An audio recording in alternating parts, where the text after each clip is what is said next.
Roman Catholic এই লোক যদি আমরা নবী না হয় আমরা তার আদর্শকে মানতে পারি না ঠিক কিনা?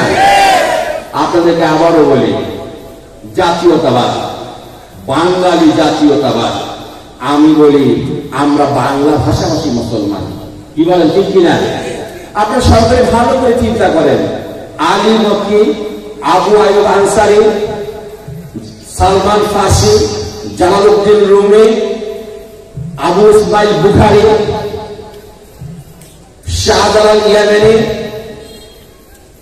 কেরামত আলী জৌনপুরী, আমি মোস্তফা রংপুরী, আমরা এক জাত না ভিন্ন জাত? যদি বলি এক জাত না, আর যাই হই আমি মুসলমান না, ঠিক না? আর যাই হই আমি মুসলমান না। যদি বলি এক জাত না, তাহলে আর যাই হই আমি মুসলমান না। কিন্তু এই সবগুলো লোকের সঙ্গে আমার ভাষার ভিন্নতা আছে না নাই? খাদ্যাভ্যাসে ভিন্নতা আছে না নাই? ঠিক কিনা? আছে। কিন্তু তারা আর আমরা এক জাত, আমরা সবাই কি বলেন দাদা? জোরে বলেন না একবার, আমরা সবাই, ঠিক কিনা? এরপরে বিএনপির নীতিমালা, বিএনপির নীতিমালায় সুন্দর একটা কথা প্রথমেই আছে, আল্লাহর উপর পূর্ণ আস্থা এবং বিশ্বাস। কি বলেন? আল্লাহর উপর পূর্ণ আস্থা এবং বিশ্বাস। দ্বিতীয় যে নীতিমালা রয়েছে, সেই নীতিমালার মধ্যে লেখা রয়েছে জনগণ সকল ক্ষমতার উৎস, অর্থাৎ গণতন্ত্র। তাহলে আমি আল্লাহর উপর পূর্ণ আস্থা এবং বিশ্বাস রেখে বললাম জনগণ সকল ক্ষমতার উৎস, এটা ইমানদারি না মুনাফিকি? জোরে বলেন না আপনারা? আল্লাহর উপর পূর্ণ আস্থা এবং বিশ্বাস রেখে বললাম জনগণ সকল ক্ষমতার উৎস, ঠিক কিনা? মুনাফিকের জায়গা কোথায়? এরপরে বিএনপির যে তৃতীয় নীতিমালা রয়েছে, বিএনপির যে তৃতীয় নীতিমালা রয়েছে সেটা হচ্ছে সমাজতন্ত্র, সামাজিক ন্যায় বিচার, সামাজিক ন্যায় বিচার। আর আল্লাহ পাকের প্রদত্ত ন্যায় বিচার আমরা কোনটাকে মানব? মাল্লাম ইয়াকুম বিমা আনজালাল্লাহু ফাউলাইকা হুমুল কাফিরুন, ঠিক কিনা? আল্লাহ পাকের প্রদত্ত বিচার অনুযায়ী বিচার না করা হয় সে কি? ঠিক কিনা? সামাজিক ন্যায় বিচার। আসলে দেশে দেশে সমাজে ন্যায় বিচার ভিন্ন রকম। আপনারা এখানে যদি বিবাহ বহির্ভূত কোন মহিলা সন্তান নিয়ে আসে, তাকে আপনি কি বলবেন? কি বলবেন? আসলে আমাদের দেশে আমরা যাকে জাওয়াজ বলতেছি, আমেরিকা, ইংল্যান্ড, ফ্রান্স, ওদের দেশে কিন্তু বাবার নাম লাগে না, ঠিক কিনা? আমরা যাকে জাওয়াজ বলতেছি, ওরা তাদেরকে লাভ চাইল্ড বলতেছে, ভালোবাসার সন্তান, ঠিক কিনা? এই ভালোবাসার সন্তান আমরা আমাদের দেশে জন্ম হতে দিতে পারি? কি বলেন আপনারা? এই সমাজে ভিন্নতা রয়েছে।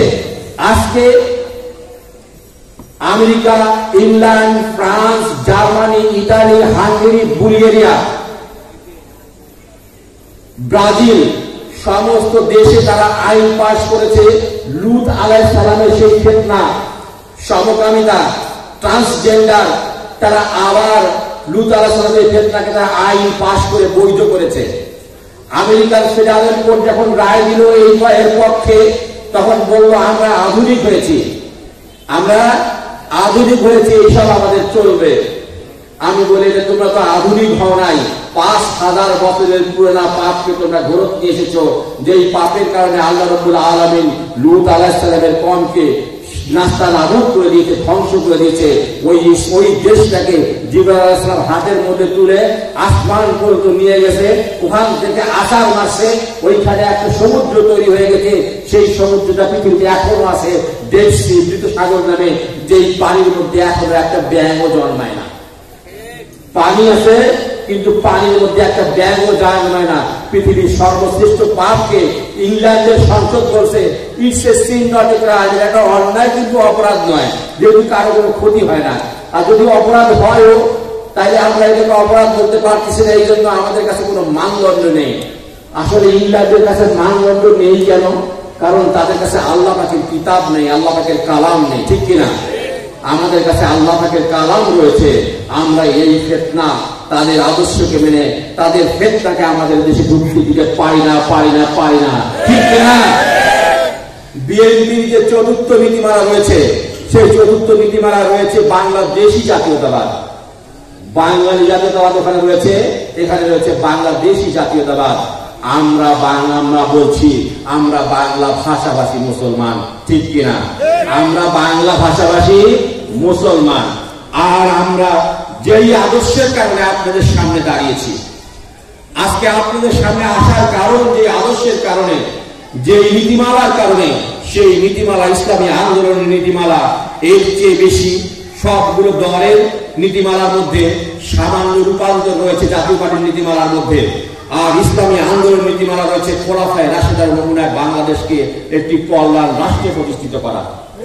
খোলাফায়ে রাশেদার নমুনায় বাংলাদেশকে একটি কল্যাণ রাষ্ট্রে প্রতিষ্ঠিত করা। খোলাফায়ে রাশেদার নমুনায় কেন? রাসূলুল্লাহ সাল্লাল্লাহু আলাইহি ওয়াসাল্লাম যেমন যে বলেছেন, আমরা এমন একটি রাষ্ট্র গঠন করতে চাই যেখানে সানআ থেকে হাদ্রামাউত পর্যন্ত, বাংলাদেশ হচ্ছে টেকনাফ থেকে তেতুলিয়া পর্যন্ত, রাসূলুল্লাহ সাল্লাল্লাহু আলাইহি ওয়াসাল্লামের জামানায় এটা ছিল সানআ থেকে হাদ্রামাউত পর্যন্ত। সেখানে একটা মহিলা রাতের বেলায় একাকী মাথায় সোনার ডালি নিয়ে হেঁটে যাবে, তার আল্লাহ পাকের ভয় ছাড়া অন্য কোনো ভয় থাকবে না। আমরা এমন রাষ্ট্র গঠন করতে চাই। আজকে মুসলমানের দেশে মসজিদে গেলে আমাদের পায়ের স্যান্ডেলও থাকে না, এমন মুসলমানের দেশ আমরা চাই না। আমরা মুসলমানের দেশকে মুসলমানের দেশ হিসেবে ফেরত পেতে চাই, ঠিক কিনা? আজকে বাংলাদেশে 4 বছরের শিশু কন্যা থেকে শুরু করে 4 বছরের শিশু কন্যা থেকে 60 বছরের বৃদ্ধা কেউ বাংলাদেশে নিরাপদ না, এমন দেশ আমরা চাই না, এমন মুসলমানের দেশ আমরা চাই না, ঠিক কিনা? বাংলাদেশের রাজধানী ঢাকা, যেখানে প্রকাশ্যে দিনের বেলা ছিনতাই হয়, রাহাজানি হয়, খুন হয়, ধর্ষণ হয়, ঠিক কিনা? এখানে পুলিশের হেডকোয়ার্টার, র্যাবের হেডকোয়ার্টার, বিজিবির হেডকোয়ার্টার, আর্মির হেডকোয়ার্টার, প্রধানমন্ত্রীর বাসভবন, স্পিকারের বাসভবন, বিচারপতিদের বাসভবন, এত কিছু থাকার পরেও প্রকাশ্যে যখন খুন হয়, ধর্ষণ হয়, রাহাজানি হয়, ছিনতাই হয়, তখন বুঝতে হবে যারা রাষ্ট্র পরিচালনা করতেছে তাদের নীতি এবং নিয়াতের মধ্যে গন্ডগোল রয়েছে, ঠিক কিনা? যার কারণে পীর সাহেব চরমনাই বলছেন, শুধু নেতা নয় নীতির পরিবর্তন চাই, শুধু নেতা নয় নীতির পরিবর্তন চাই পীর সাহেব চরমনাই।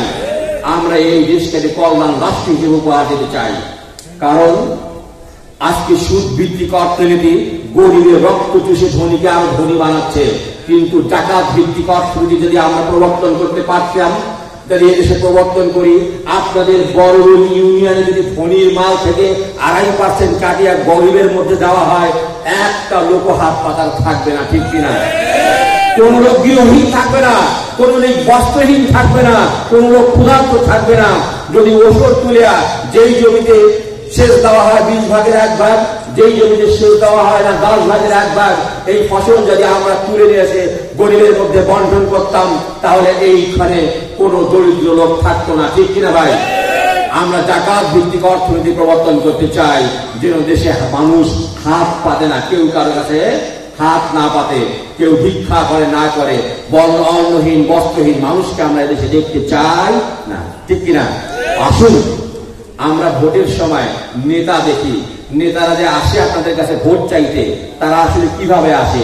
তাদের সঙ্গে মসজিদের ইমাম সাহেবেরা আসে, কি বলেন? আসে না নেতার সঙ্গে?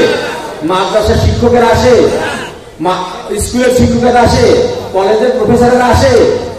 যখন নেতা আসে, নেতার সঙ্গে আপনার এলাকার সন্ত্রাসী আছে, চাঁদাবাজ আছে, নেশাখোর আছে, ঠিক কিনা? রাস্তার মোড়ে মোড়ে দাঁড়িয়ে যে সমস্ত ছেলে আপনার কন্যা, আপনার ভগ্নী, আপনার স্ত্রী স্কুল কলেজ মাদ্রাসায় যায়, তখন তারা ইফতিজিং করে, তাদেরকে সঙ্গে নিয়ে আসে। এইটা দেখার পর যদি আপনি তাদেরকে ভোট দেন, তাহলে নিশ্চয়ই আপনার নিরাপত্তা বাড়বে না, ওই সন্ত্রাসী দৌরাত্ম্য বাড়বে, ঠিক কিনা? আসলে ভোট আসলে 200-100 টাকা ব্যাপার হয়, আসলে 5 বছর পর পর না। জাকাতের টাকা তো প্রতি বছর পাওয়া যাবে, কি বলেন? জাকাতের টাকা প্রতি বছর পাওয়া যাবে, 5 বছর পর পর না। 200-100 টাকা দিয়ে তারা কি করে? আমাদের গলার মধ্যে দড়ি লাগায়, তারা দেশের 200-100 টাকার বিনিময়ে আমরা ভোট দেই, এই সমস্ত সন্ত্রাসীরা আবার ক্ষমতায় চলে যাবে, এই সমস্ত কালোবাজারিরা আবার ক্ষমতায় চলে যাবে।